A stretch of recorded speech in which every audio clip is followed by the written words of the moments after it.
All right, so this video is all about RDLs. Now the RDL is gonna train the posterior chain, so all the muscles on the backside, low back, lats, glutes, hamstrings, especially hamstrings, because you're gonna get a hell of a stretch by keeping your knees back. Now my favorite way to teach people the RDL is to teach them the hip hinge. And to do that, you need a stick. Now, this may seem like, why are we doing this? This is like when Mr. Miyagi is teaching Daniel how to paint the fence, and Daniel doesn't understand, but it ends up teaching him karate throughout the process. Same thing. This is going to teach you how to hinge over with a flat back. So you want 3 points of contact with the stick: head, mid back, and tailbone. My feet are going to be hip width apart, toes point forward. Just like the squat video, I want to grip the ground between my big toe and my heel. That's going to activate the arch. From there, I'm going to push my butt straight back, and I let my chest come forward. Key part is my knees don't come forward. After I start with that slight micro bend of my knees, so I say unlock the knees, then it's all hips. My hips go back and my chest goes forward. If you can do this with the stick on your back, then you can RDL with weight. If you start hinging back and the stick comes off your tailbone, that means your chest is coming forward. You gotta get your chest up a little bit, okay?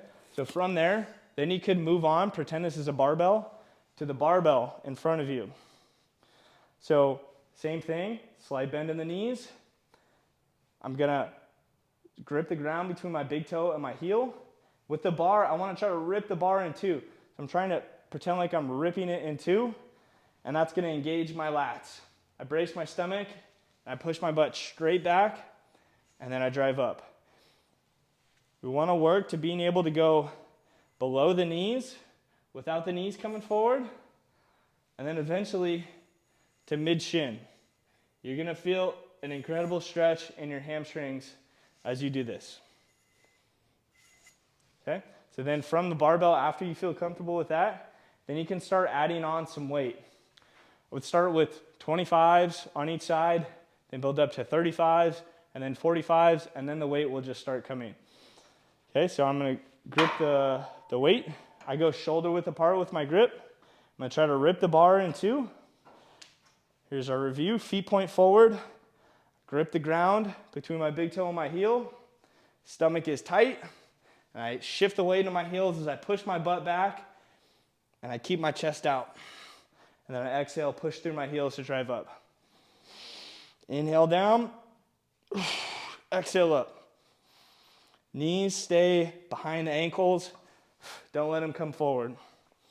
As far as breathing goes, you can either breathe in on the way down and then exhale on the way up, or you can take a breath in at the top and then perform the movement without letting the breath go until you come up, and then exhale as you come up. That's a Valsalva maneuver.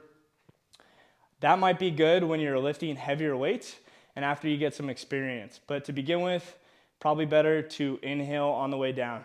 Just make sure that stomach is tight and you won't feel it in your back. Okay, so review. Feet hip width apart. Grip the ground between your big toe and your heel. Slight bend in the knees to begin with. When you have the bar, try to rip it in two. Brace the stomach. Shift the weight back into the heels. Let the chest come forward to counterbalance. And then drive up, push through the heels, use your glutes on the way up. Make sure the knees don't come forward. Imagine that wall in front of the knees.